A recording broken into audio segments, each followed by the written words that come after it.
Ler e Escrever, volume 2. Projeto didático Incríveis Animais Pequenos. A atividade de hoje é a 2B. Leitura colaborativa de um texto de divulgação científica.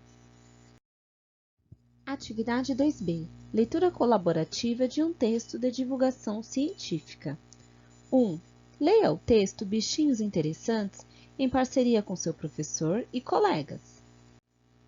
Título: Bichinhos Interessantes. Crianças, quando eu faço a leitura desse título, o que vocês acham que será abordado nesse texto científico? Olha só o título. Bichinhos Interessantes. Quando eu leio ele, o que vocês conseguem pensar sobre o que será falado? Vem alguma coisa à mente de vocês? Pensa um pouquinho. Conseguem pensar alguma coisa? O que chama a atenção nesse título? E o que vocês acham que o autor ele quis dizer, quis expressar quando ele utilizou aqui a palavra interessantes? Qual será o objetivo dele quando ele colocou interessantes aqui? Conseguem pensar em alguma coisa? Depois vocês podem colocar lá nos comentários, tá? Agora aqui nós temos o nosso subtítulo. No jardim, nas matas ou nas florestas, os isópodos estão a rolar. Após a leitura que eu fiz aqui do subtítulo, vocês conseguem pensar em mais alguma coisa que esse texto irá falar? Conseguem pensar? O que vocês acham? Por que será que o autor ele fala aqui sobre jardim, matas, florestas? Por que será que ele utiliza essas palavras? Conseguem pensar em alguma coisa? Vocês acham que essas expressões aqui, ela nos ajuda a dar alguma pista sobre o que esse texto será abordado? Conseguem? E olhando aqui para essa imagem aqui, ajuda a gente a tentar perceber o que será falado nesse texto científico que nós iremos fazer a leitura? Só de olhar essa imagem? Conseguem? Surge dúvidas também sobre essa palavrinha aqui, isópodos? Vocês ficaram com alguma dúvida? Será que a gente consegue sanar essa dúvida ao fazer a leitura? Vamos descobrir? Bom, crianças, agora eu farei a leitura do primeiro parágrafo. Quem nunca brincou com essas pequenas criaturas? São até engraçadinhos, os conhecidos tatuzinhos de jardim. Também são conhecidos como bichos de conta, porquinhos de Santo Antão, tatus-bolas, tatu-bolinha e até mesmo de camarões terrestres. Quantos nomes diferentes, né? Bom, crianças, após aqui a leitura que eu fiz do primeiro parágrafo, né? Você já sabe o que o texto está tratando? Já consegue saber? Você também percebeu os diferentes nomes que esse bichinho tem? Já, né? Já dá pra gente perceber bastante coisa. Agora eu vou fazer a leitura do segundo e o terceiro parágrafo e terei mais algumas perguntinhas a vocês. Você já deve ter visto um tatu-bolinha. Sabe por que ele tem esse nome? Ele leva esse nome devido à capacidade de se enrolar e ficar parecendo realmente com uma bolinha. Esses bichinhos são crustáceos, pertencentes à ordem Isopoda, subordem Oniscidia. Bom, crianças, se por acaso eu pronunciei errado essas palavrinhas que são um pouquinho difíceis, já peço desculpa desde já, tá bom? Então, vamos para o próximo parágrafo, terceiro. Terceiro parágrafo. Há aproximadamente 161 espécies de isópodos terrestres.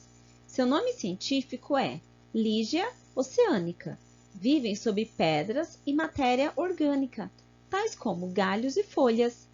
Gostam de ambientes úmidos e escuros, vivendo em colônias e amontoados, se protegendo do ressecamento e evaporação. Alimentam-se de matéria orgânica em decomposição. Medem até 2 centímetros. Seu corpo é formado por uma carapaça. O tórax possui 7 placas duras e 7 pares de pernas. Os órgãos dos sentidos estão fora da carapaça. Bom, criança, após a leitura do segundo e terceiro parágrafo, né? Quero perguntar aqui para vocês. Por que será que esse bichinho leva também o nome de tatu-bola e de tatu-bolinha.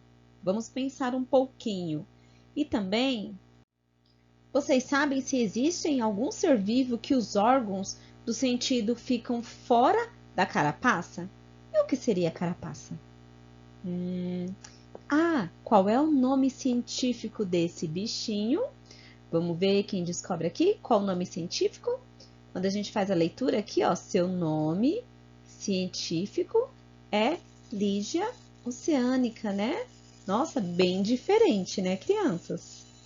E por que será que esses bichinhos vivem em colônia e amontoados?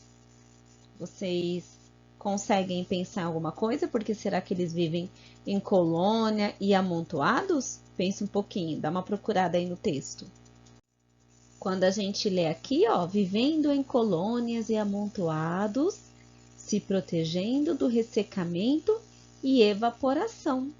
Então, quando a gente faz essa leitura, a gente consegue aqui perceber o porquê que eles vivem em colônias e amontoados, né? Eles vivem para se proteger do ressecamento e da evaporação, tá bom? Agora eu vou fazer a leitura do quarto parágrafo. Esses pequeninos bichinhos não são tão inofensivos como imaginamos. Eles causam danos às raízes e às folhas das plantas, mas, por outro lado, são muito eficientes, como decompositores, ou seja, são seres vivos responsáveis por realizar a reciclagem da matéria orgânica na cadeia alimentar. Quando fazemos a leitura aqui, né, que esses bichinhos, eles não são nem assim tão inofensivos, até dá um susto, né? Pensa, meu Deus, o que eles podem fazer com a gente, né? Mas quando o texto aqui fala que esses bichinhos, eles não são tão inofensivos, né? O que a gente imagina? Muita coisa, né? Mas é quando a gente faz a leitura do texto, o que o texto diz? Por que eles não são tão inofensivos? O que o texto fala? Quando a gente faz a leitura, ó, aqui, ó, eles causam danos às raízes e às folhas das plantas, né? Por esse motivo que eles não são tão inofensivos, tudo bem? Bom, crianças, tem mais uma perguntinha. Se for necessário, façam a leitura novamente, tá bom? A última perguntinha que eu tenho para vocês é: quais as curiosidades que encontramos no texto? Percebam que nós encontramos várias curiosidades, certo? Quando a gente fala aqui, ó, que eles são eficientes como decompositores, eu desconhecia isso, tá? Para mim, isso é uma curiosidade. Ou seja, eles são seres vivos responsáveis por realizar a reciclagem da matéria orgânica na cadeia alimentar.